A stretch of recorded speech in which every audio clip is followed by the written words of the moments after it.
लफ्जुन की सिफत, किसकी सिफत? लफ्जुन की सिफत होगी। कौन? मुफरद। क्या? मुफरद। क्यों? मौसूफ सिफत में मुताबिकत होती है। तो जिस तरह लफ्जुन क्या है,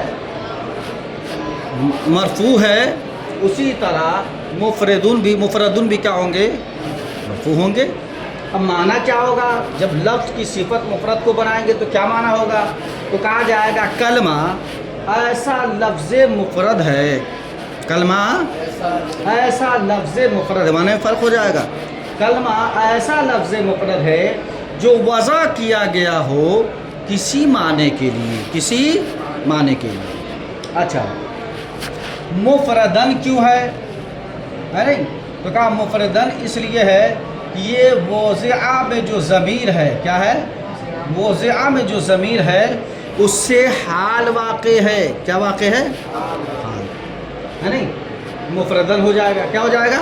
मुफरदन है। तो माना क्या होगा? कलमा ऐसा लफ्ज़ है जो वज़ा किया गया हो माने के लिए, इस हाल में कि वो मुफरद हो, इस हाल में कि वो मुफरद हो, इस हाल में कि वो मुफरद। ऐसा लफ्ज़ है जो वज़ा किया गया है माने के लिए, इस हाल में कि वो लफ्ज़ क्या हो? मुफरद हो। ठीक है। अच्छा, अब हम इसे बोलेंगे मुफरदिन। तो ये माने की सिफत होगी। क्या होगी? माने की सिफत। तो अब इसका जो माना होगा, कलमा ऐसा लफ्ज़ है जो वज़ा किया गया है माने मुफरद के लिए। माने, हाँ, तर्जमा अलग हो जाएगा, क्योंकि एराब क्या की तब्दीली माने की तब्दीली पर महमूल हुआ करती है। ठीक है ना? तो ये हो गया। तो भाई मुफरदुन क्यों है? इसलिए कि लफ्जुन की सिफत है। किसकी सिफत है? लफ्जुन की। मुफरदन क्यों है? इसलिए कि वज़िआ की ज़मीर से हाल है, गोया हुआ ज़मीर जो है ज़ुलहाल है, और हाल क्या है? मंसूबात में से है। और मुफरदिन क्यों है? इसलिए कि ये माने की सिफत है। दोनों में, तीनों में माने में फ़र्क हो जाएगा, तीनों इराब में। ठीक है। अब आइए, अब एतराज़ हुआ था कि ये मुफरदन जो आपने लिखा है मुसन्निफ़ अलरहमान ने, ये रस्मुल ख़त के ख़िलाफ़ है।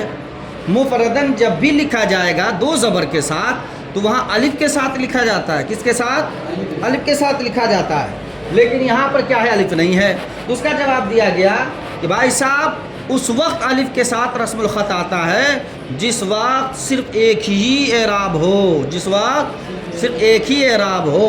और यहाँ पर क्या है? तीन एराब हैं। अगर अलिफ ले आते तो एक ख़ास हो जाता। इस वजह से यहाँ पर इस क़बाहत से बचते हुए अलिफ का इस्तेमाल रस्मुल ख़त में नहीं हुआ। ठीक है। अच्छा जी, अब मुफरद की तारीफ़ क्या है? ठीक है, आज हम लोग लगभग पहुँच जाएंगे मुफरद पर, है नहीं? आज कलमे की तारीफ़ मुकम्मल हो जाएगी। अब तारीफ़ पर जो एतराज़ व जवाबात हैं वो कल करेंगे इंशाअल्लाह। तारीफ़ पर भी है। ठीक है। ये तो लफ्ज़ ब लफ्ज़ करके हुआ। अब तारीफ़ देखिए, मुफरद की तारीफ़ क्या है? मुफरद की तारीफ़ आपके हाशिए में देखिए, हाशिया नंबर 6 पर है। किस पे है? ऊपर खाने में है। अल मुफरद फ़िल लुग़ा अल फ़र्द। मुफरद लुग़त में किसके माने में है? हाँ, मुफरद लुग़त में फ़र्द के माने में। किसके माने में है? फ़र्द। ठीक है। और इस्तिलाह में का माला यदुल्लु जुज़्अ लफ्ज़ ही आला जुज़्अ माना हो। ठीक है। बिल वज़ा का के जिसके लफ्ज़ की जुज़ की दलालत उसके माने के जुज़ पर ना हो, तो वही क्या है? मुफरद है। मिसाल के तौर पर देखिए, यहाँ ज़ैद है। क्या है? ज़ैद। ये ज़ैद क्या है? मुफरद है, लफ्ज़ मुफरद है। क्या है? लफ्ज़ मुफरद।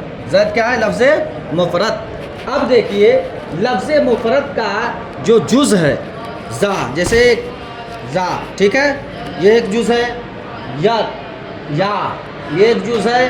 दाल, ये एक जुज़ है। तीन जुज़ है। तीन लफ्ज़ से मिल करके एक क्या बना है? तीन हर्फ से मिल करके एक लफ्ज़ बना है। तीन हर्फ से मिल करके एक लफ्ज़ बना है। तो ये हर हर्फ उसका एक जुज़ है। ठीक है। तो कहा लफ्ज़ मुफरद वो है कि जिसके जुज़ की दलालत, ठीक है, उस लफ्ज़ के माने के जुज़ पर दलालत न करता हो। तो ये ज़ैद है, اب زید کا جو معنی ہے وہ کیا ہے؟ مسمى زید. کیا ہے؟ مسمى زید یعنی ذات زید. ذات زید. ٹھیک ہے، تو اس کا معنی ہوا، یہ لفظ مفرد ہے، اس کا معنی کون ہوا؟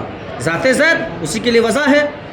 اب دیکھیے کیا زید کی جو ذا ہے وہ کیا زید کے ذات کی آنکھ پر دلالت کر رہی ہے؟ نہیں.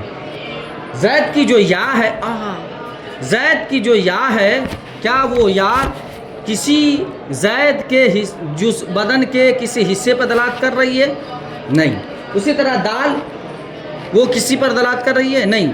تو لفظ مفرد ہے، اسے کہتے ہیں کہ جس لفظ کے جز کی دلالت اس معنی یا معنی مسمى کے جز پہ دلالت نہ کرتا ہو. ٹھیک ہے نا؟ اچھا جی، اب یہاں پر بھی ایک اعتراض ہوگا کہ بھائی صاحب آپ کی تعریف کیا ہے؟ کلمہ ایسا لفظ ہے جو وضع کیا گیا ہے کسی معنی مفرد کے لیے. کس کے لیے؟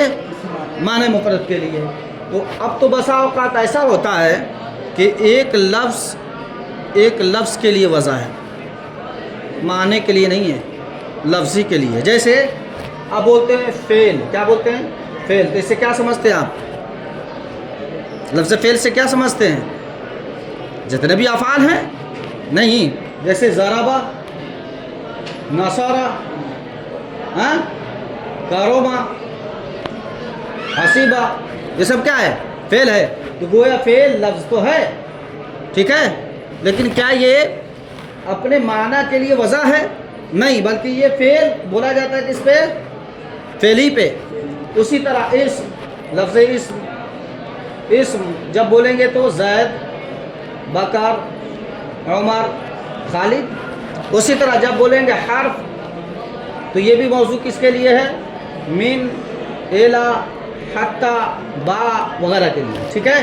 تو اب جو آپ کی تعریف ہے وہ تعریف جامع نہیں ہے. کیوں؟ اس لیے کہ کلمہ کی تعریف آپ نے کی، کلمہ ایسا لفظ ہے جو وضع کیا گیا کسی معنی مفرد کے لیے. لیکن یہاں پر دیکھیے یہ معنی کے لیے نہیں ہے، بلکہ ایک لفظ دوسرے لفظ کے لیے موضوع ہو گیا. ایک لفظ دوسرے لفظ کے لیے موضوع ہو گیا ہے. بات ہے سمجھنا؟